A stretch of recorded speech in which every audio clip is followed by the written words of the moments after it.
신약 성경, 제가 갖고 있는 성경은 173쪽입니다. 173쪽, 요한복음 15장 7절입니다. 우리 7절 한 절만 다 함께 소리를 모아서 같이 봉독하겠습니다. 함께 큰 목소리로 봉독합니다. 너희가 내 안에 거하고 내 말이 너희 안에 거하면 무엇이든지 원하는 대로 구하라. 그리하면 이루리라. 아멘. 아멘. 오늘 밤에는 기도의 본질에 대해서 말씀을 드리도록 하겠습니다. 우리가 이제 기도할 때는 기도에 여러 가지 형식들이 있죠. 형식 가운데 특별히 우리가 기도할 때는 이러이러한 형식을 하는 것이 좋다, 그렇게 이야기해서 훈련을 받습니다. 처음에 기도할 때는 어떻게 기도해야 돼요? 먼저 기도의 대상을 불러야 됩니다. 우리의 기도의 대상은 누구예요? 하나님이십니다. 천지 만물을 만드시고 주관하시고 우리의 기도에 응답하시는 분은 하나님이십니다. 그렇기 때문에 우리가 하나님 아버지라고 하는 이름을 부르는 것이 바로 우리의 기도의 대상이 되고 하나님 앞에 기도를 드린다라고 하는 것을 이야기하는 거죠. 물론 엄밀히 따지면 성삼위일체 하나님에서 성부 하나님, 성자 예수님, 성령 하나님, 그렇게 해서 성부, 성자, 성령의 이름으로 한다고 하지만, 그러나 우리가 분명히 말할 때는, 기도 때는 하나님 아버지, 하나님의 이름을 부르는 것이 정확한 기도의 대상입니다. 우리의 교회학교 선생님들께서는 조심하셔야 됩니다. 어린 아이들에 맞추기 위해서 예수님이라고 부르는데요, 그렇지 않습니다. 하나님이라고 불러서 기도를 하나님의 대상을 향해서 기도해야 됩니다.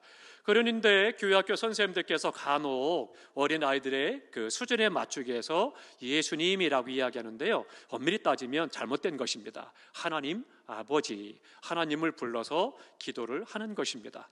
그러니까 기도의 대상, 하나님에 대해서 말씀을 하고요, 이제 거기에 여러 가지 미사역으로 붙여서 천지 만물을 만드시고, 혹은 우리를 죄에서 구속하신 예수님을 보내주시고, 또 여러 가지 다양한 하나님의 역사하심에 대해서 이야기를 하면서 하나님 아버지를 부르기도 하죠.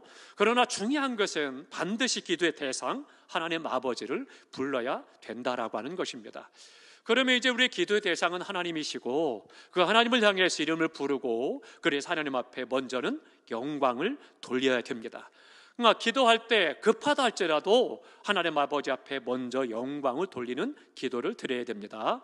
그런데 우리가 여러 가지 많은 것들을 동원해서 하나님의 이름을 높이면서 찬송을 하고 영광을 돌려야 되겠지만, 그러나 하나님 아버지라고 하는 이름을 부르는 것만으로도 하나님 앞에 영광을 돌리는 것이 됩니다. 하나님 아버지라고 하는 것은 우리 모든 삶의 주인 되시고, 또 내 삶의 아버지가 되셔서 내 모든 것들을 주관하시는 분이다라고 하는 것을 고백하는 것이기 때문에 하나님께 영광이 되는 것이죠. 그러면 이제 그 다음에 뭘 해야 돼요? 하나님의 이름을 불렀어요. 영광을 돌렸습니다. 그러고 나면은 무엇을 해야 돼요? 우리가 감사의 기도를 드리게 됩니다. 그래서 하나님께서 우리를 인도하신 것, 내 삶을 주관하시고 성령을 통해서 역사하시고 우리의 기도에 응답하신 그런 것에 대해서 우리가 감사의 기도를 드리게 됩니다. 그리고 나서 뭘 해야 돼요? 반드시 또 있어야 될 것이 회개의 기도가 있어야 됩니다. 우리의 허물된 것들과 불의한 것들과 잘못된 것들에 대해서, 죄에 대해서 회개를 해야 합니다. 그럼 이 불의한 것과 죄는 어떤 구분이 되겠습니까? 불의하다라고 하는 것은 고의적으로 하나님의 뜻을 거역한 것을 말합니다. 그러니까 죄라고 구분해서, 죄와 구분을 해서 내가 하나님의 뜻을 알매도 불구하고 고의로 그것을 거절하고 행하지 않은 것이 바로 불의한 것이 됩니다. 그러니까 그것이 바로 죄 가운데 포함이 되는데, 구분해서 불의한 것과 죄악된 것들을 회개해야 된다라고 하는 것을 말씀하고 있죠. 그러니까 기도할 때 이런 부분들이 함께 들어가야 됩니다. 이것은 대표 기도에도 마찬가지입니다. 나 혼자 기도할 때만의 내 죄만이 아니라 대표 기도할 때도 우리 민족을 전체로 해서 우리 성도들을 대신해서 공동체의 죄에 대해서 고백하는 것이 반드시 있어야 되는 거죠. 그리고 나서 이제 고백을 하고 그 다음에 간구하는 기도를 합니다. 하나님 앞에 우리의 필요를 아뢰는 것이죠. 그래서 하나님의 영광을 위해서, 하나님의 뜻을 위해서 우리 가운데 이렇게 역사하시기를, 하나님 이렇게 응답하시기를 구하는 그런 기도를 합니다. 그러고 난 다음에 맨 마지막에 뭐라고 마무리를 해요? 예수님 이름으로 기도합니다. 그렇게 마무리를 해야 합니다. 그 예수님 이름으로 기도합니다라고 하는 것에 대해서 반드시 해야 합니다. 내 간혹 대표기도 하다 보면 당황해서 그래서 예수님 이름으로 기도합니다를 빼버리고 그냥 아멘하고 넘어갈 때가 있죠. 그렇게 되면 또 교회가 술렁술렁하고 모두가 다 당황하는 일들이 생기기도 합니다. 근데 실제로 그런 일들이 있기도 합니다. 그런데 중요한 것은 그분이 그렇게 고백하지 못했다 할지라도 예수님의 이름으로 기도하지 않은 것이 아니라 중심엔 있지만 너무 당황해서 기도 가운데 모든 성도들 앞에서 대표로 기도하다 보니까 잊어버리고 마무리할 때도 있죠. 그런 것들이 성도들께서 이해를 하셔야 되겠습니다. 그러나 아무튼 이제 마지막에 예수님 이름으로 기도합니다. 그렇게 해서 기도를 마무리하게 됩니다. 그러면 이제 우리가 중요한 것은 기도할 때 하나님 앞에 응답을 받는 기도가 돼야 된다는 거죠. 그것이 바로 기도에는 하나님의 응답이 있다라고 약속했기 때문에 그 응답이 있는 기도가 바로 중요한 거죠. 그래서 거기에 예수님의 이름으로 기도합니다라고 하는 것이 중요하다라고 하는 것을 말씀해주고 있습니다. 우리 성도님들께서 그동안 기도하고 응답받았던 것 한번 생각해 보시기 바랍니다. 어떤 것들이 있었는지. 사소한 것도 있을 수 있고요, 또 엄청난 큰 사건이 있을 수도 있고 작은 것일 수도 있고 중요한 것일 수도 있었을 것입니다. 근데 우리가 응답받았던 것 뿐만 아니라 반대로 응답받지 못했던 것들 어떻습니까? 응답받던 것들이 더 많았습니까? 응답받지 못했던 것이 더 많았습니까? 아니면 앞으로 또한 응답받을 것이 있습니까? 오늘 우리의 삶 속에서 내가 중요한 것은 기도에 응답이 있다라고 하는 것을 믿고 하나님 앞에 기도를 해야 된다라고 하는 것이죠. 그러니까 기도 응답의 조건이 바로 뭐냐? 그것이 예수님의 이름으로 기도하는 겁니다. 그렇기 때문에 주님 우리에게 가르치신 대로 마지막에 예수님 이름으로 기도합니다. 그렇게 기도하도록 되어 있는 것이죠. 그래서 기도하는 겁니다. 그 기도를 그 예수님의 이름으로 기도할 때 하나님은 응답하겠다라고 말씀하셨고 기도 응답의 조건이 바로 거기에 있는 겁니다. 예수님의 이름에 있다는 거예요. 이것이 너무나도 중요한 거죠. 그러니까 그것을 빼놓아서는 안 되는 겁니다. 우리의 생활 속에서 순간순간 예수님의 이름으로 기도한다. 그럼 그것은 뭐냐? 예수님의 이름으로 기도한다는 것은 예수님이 하나님의 아들이시오, 그러나 우리의 죄를 위해서 보내신 바 되어서 하나님의 영광을 보좌를 버리시고 이 땅에 오셔서 나의 모든 죄와 질고를 지시고 십자가에 못 박아 죽으심으로 그 귀하신 몸을 깨뜨리고 보혈을 흘려서 믿는 자마다 예수 이름으로 죄의 사함을 받고, 그리고 사망 권세를 깨뜨려 부활하신 주님이 그 부활하심을 믿고 주님이 다시 오실 것을 믿는 이 믿음으로 고백하는 것을 예수 이름으로 라고 고백하는 겁니다. 그러니까 그냥 무의미하게 그 뜻도 모르고 알지 못하고 하나님의 역사를 알지 못하고 예수님의 행하신 일을 알지 못하고 깨닫지 못하고 믿지 못하면서 예수님 이름으로 기도합니다, 그런다고 응답받는 것이 아니라는 거죠. 그러니까 여기에는 위대한 신앙의 고백이 들어있는 거예요. 그러니까 예수님 이름으로 기도합니다, 예수 그리스도 이름으로 기도합니다라고 할 때는 예수님의 생애가 그 안에 들어가 있고 그것이 우리의 믿음으로 고백되어지는 거죠. 그 기도에 하나님은 응답하신다 말씀하고 있습니다. 그러면 어떻습니까? 우리가 예수님의 이름의 권세, 그 권세를 가지고 우리 하나님 앞에 아뢰고 고백하는데 그것이 바로 예수님의 나에게 행하신 일, 그것을 우리에게 말씀해주고 있습니다. 그러면 예수 이름으로 기도한다는 것이 무엇인지 우리가 한번 생각해 봐야 되겠습니다. 함께 찾아보겠습니다. 요한복음 14장 13절을 보겠습니다. 요한복음 14장 13절입니다. 예수님의 이름으로 기도한다는 것은 이런 것입니다. 요한복음 14장 13절 다 함께 있습니다. 너희가 내 이름으로 무엇을 구하든지 내가 행하리니 이는 아버지로 하여금 아들로 말미암아 영광을 받으시게 하려 함이라. 아멘. 그러니까 예수 그리스도로 말미암아 하나님 아버지께 예수님의 이름으로 기도하면 하나님께서 그 영광을 받으신다라고 하는 거죠. 그렇기 때문에 예수님의 이름으로 기도한다는 것이 중요하다라고 하는 거예요. 그러니까 우리가 거기에 응답하는 것보다 앞서야 되는 믿음이 뭐냐? 이것이라는 거죠. 우리의 기도를 통해서 예수님의 이름으로 하나님 아버지께 영광이 된다라고 하는 것을 말씀하고 있습니다. 그러니까 우리가 예수님의 이름으로 구하면 주님께서 행하실 것이니 이는 아버지로 하여금 아들로 말미암아 예수 그리스도로 말미암아 영광을 받으시게 하겠다, 그렇게 말씀하고 있습니다. 그러면서 말씀하신 것이 뭐예요? 14절에 보니까 내 이름으로 무엇이든지 내게 구하면 내가 행하리라, 그렇게 말씀하고 있는 것입니다. 그러면 또 한 군데 보겠습니다. 이제 지금부터 읽을 때에 우리 성도님들께서 성경 구절 찾아서 몇 가운데 읽으실 텐데 공통으로 들어가는 단어를 찾으시기 바랍니다. 똑같이 말씀하시는 말씀. 먼저 우리 14장 14절 우리 다 함께 읽겠습니다. 함께 읽습니다.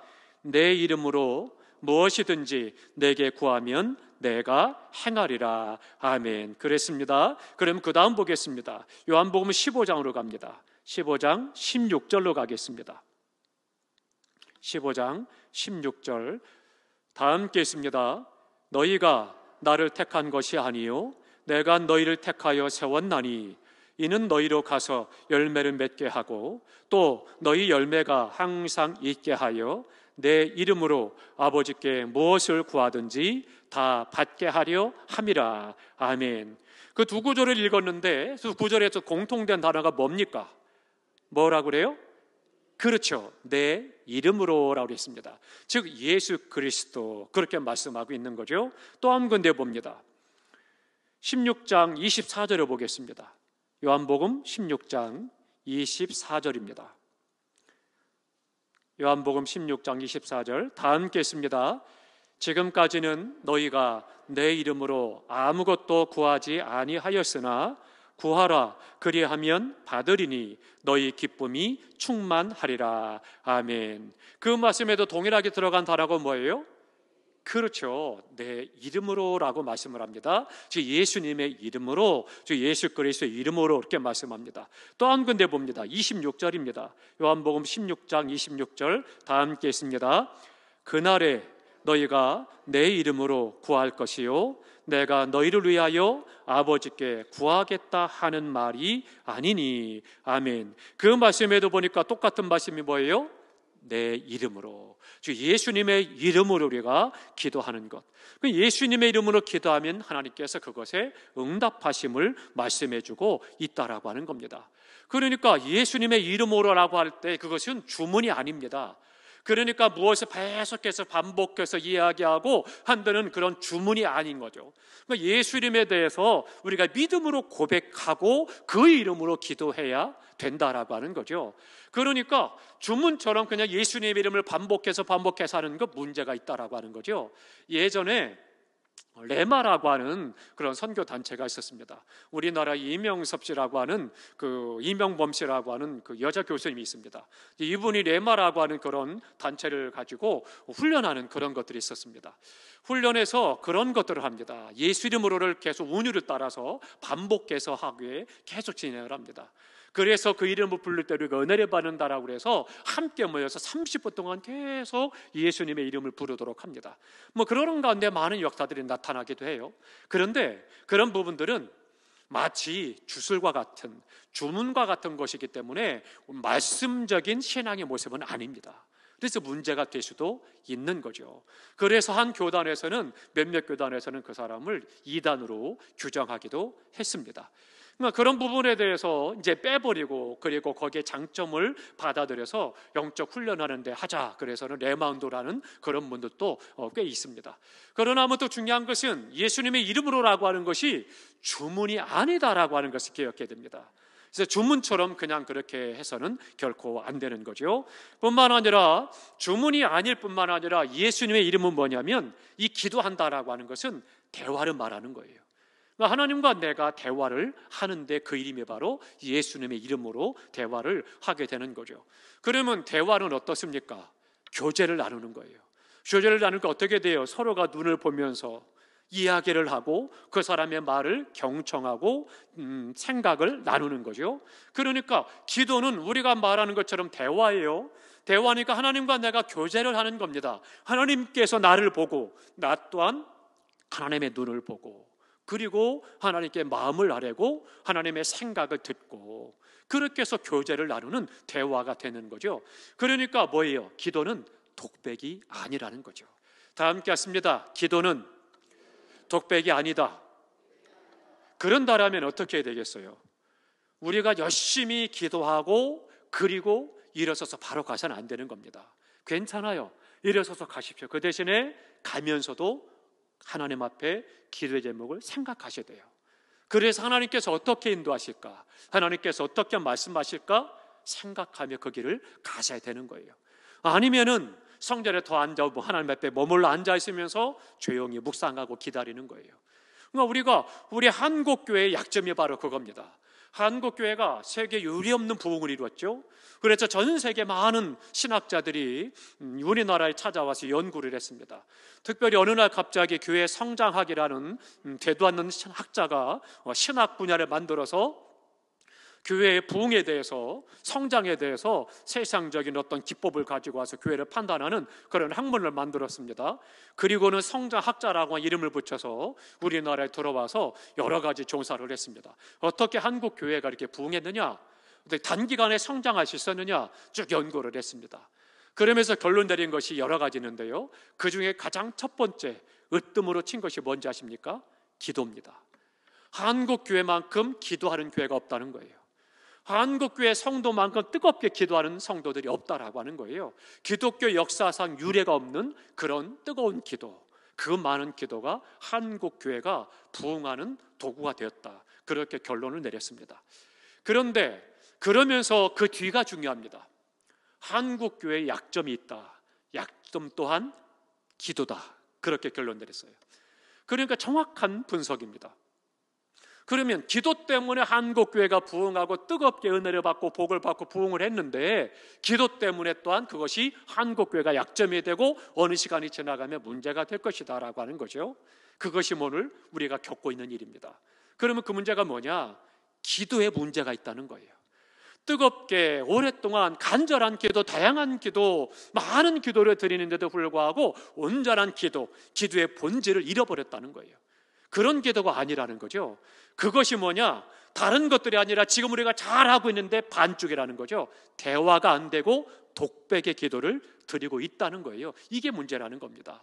열심히 청구서 나열하듯이 하나님 앞에 기도하고 그리고는 후딱이로 가버리고 생활 속에서 관심이 없다라는 거죠. 하나님 앞에 기도하고 구하고 하나님의 영광을 구했다라면 그것을 늘 사모하고 어떻게 하나님이 이루시고 하나님께서 어떻게 영광을 받으시나 늘 관심을 갖고 삶 속에서 그렇게 살아야 되는데, 삶이 그렇지 않더라는 거죠. 신앙과 무관하고 기도 생활과 무관한 자신의 삶만을 살아가더라는 거죠. 그러니까 기도가 반밖에 안 되는 거예요. 그냥 온전한 기도가 안 된다는 거죠. 그러니까 기도의 본질에 문제가 있다는 거예요. 그러니까 그 기도가 노골적으로 말하는 학자는 뭐라고 하냐면 샤만과 같은 기도다, 그렇게 이야기하는 거예요. 그러니까 우리가 다시 한번 우리의 기도를 살펴야 되는 거죠. 우리의 기도 어떻습니까? 하나님과 내가 대화를 하는 기도를 하고 있는가? 부르짖어서 간절히 기도의 제목을 가지고 기도하고 그리고 부르짖고 기도하고 끝난 다음에 하나님 앞에 내가 그 앞에 머물러 있으면서 생활 속에서도 순간순간 하나님 앞에 머물러서 기도하면서 하나님의 역사하심을 기대하고 하나님께서 함께 하시는 것을 바라보면서 그 손길을 경험하고 느끼면서 그 말씀대로 행해야 되겠죠. 그때 우리의 삶의 기도가 되는 거예요. 그러니까 쉬지 말고 기도하라 말씀하신 그 말씀이 그런 삶을 말하는 거예요. 근데 우리 한국교회는 그런 기도가 아니라 성전에 모여서 어떤 시간을 저는 기도할 때만 기도하고 나머지는 기도의 삶이 아니기 때문에 문제가 있다, 그렇게 이야기한 것입니다. 그러면은요, 미국 같은 경우도 10년 전, 20년 전에 계속 통계를 냅니다. 10년 터울로 한 잡지에서 통계를 냈는데요, 어떤 통계를 내느냐? 하나님을 믿습니까? 라는 질문을 합니다. 그랬더니 20년 전에는 미국 사람들 가운데 90%가 하나님을 믿는다는 거예요. 하나님이 있다는 것이 믿는데요. 그런데 그들의 삶 속에서 그러면 교회는 나가느냐? 라고 질문했을 때 70%가 교회를 나간다라고 그렇게 대답을 했다라고 그래요. 근데 10년 전에 똑같은 질문을 했습니다. 10년이 지난 거죠. 하나님이 있다고 믿습니까? 말했더니 그 90%에서 10%가 떨어진 거예요. 80%가 하나님이 계심을 믿습니다라고 했습니다. 그러면 교회를 나가십니까? 라고 질문했을 때 놀라지 마십시오. 50%로 떨어진 거예요. 그러니까 많은 사람들이 하나님이 믿는다고 하지만 교회는 나가지 않는다는 거죠. 그런데 더 중요한 것은 우리나라입니다.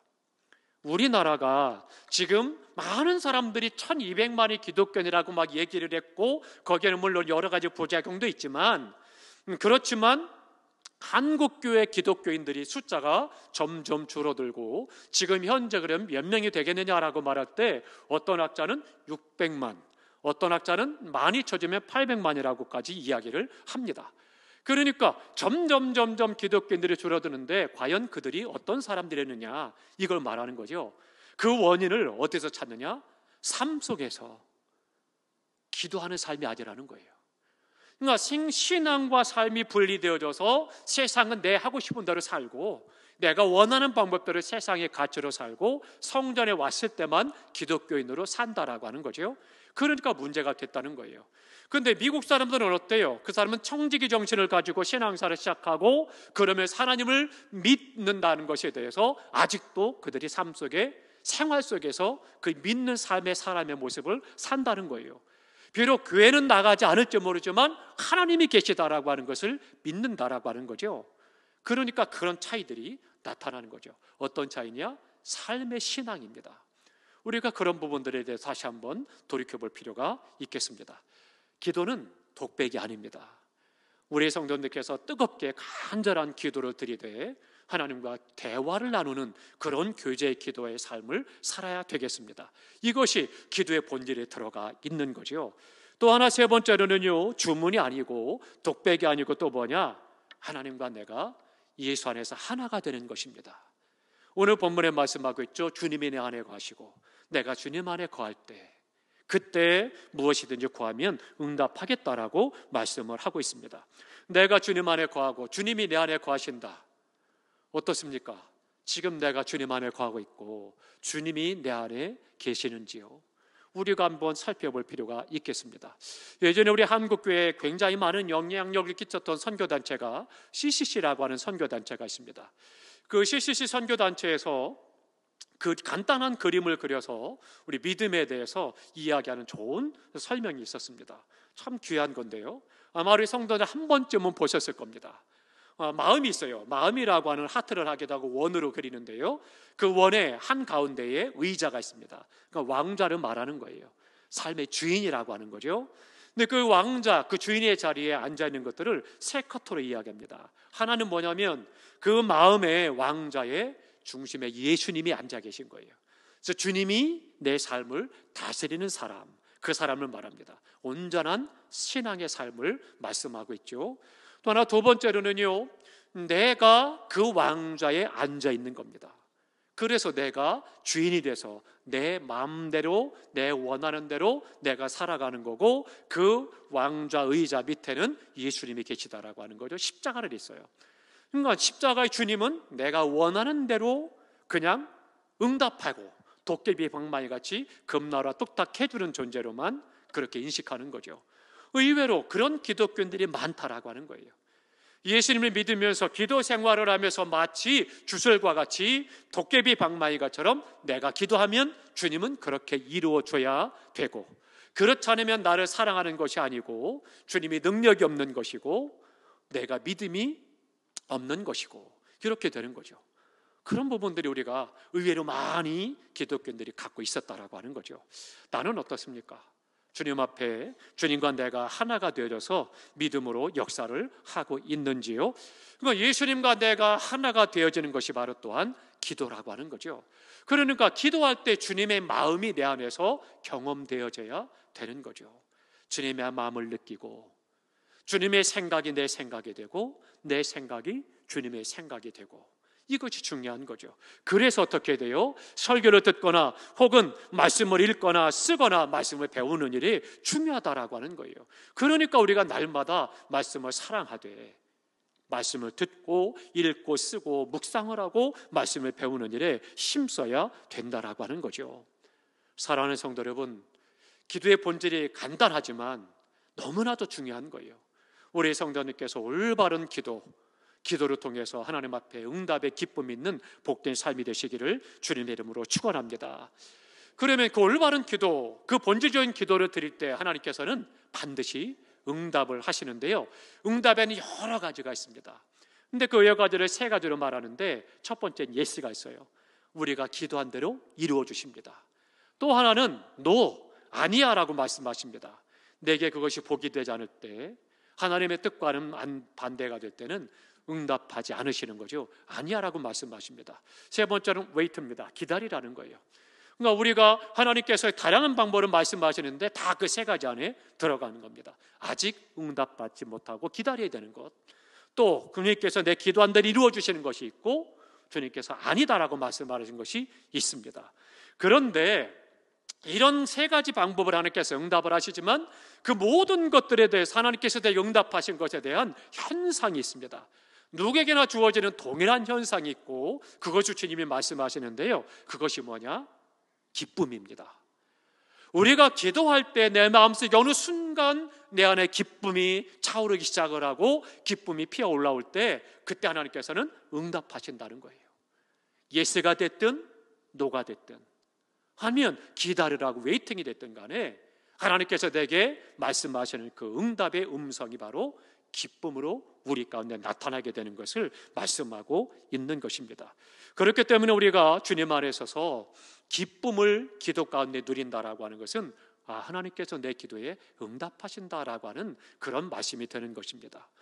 우리가 다른 여러 가지 신령한 어떤 눈에 보이고 손에 잡히고 어떤 그런 것들이 아니라 할지라도 가장 공통적으로 많은 성도들에게 응답의 말씀 가운데 가장 나타나는 역사가 기쁨이라고 하는 거예요. 그러니까 우리 모두가 다 그 기도로 말미암아 응답받는 응답의 기쁨이 충만하시기를 주님의 이름으로 축원합니다. 그래서 우리가 올바른 기도의 삶을 통해서 하나님 앞에 온전한 기도를 드리고 또 기도함으로 하나님께서 기쁨의 응답이 우리 가운데 있어서 순간순간 그 역사심을 간증하고 날마다 그 누리는 은혜의 삶이 되시기를 주님의 이름으로 축원합니다. 기도하겠습니다.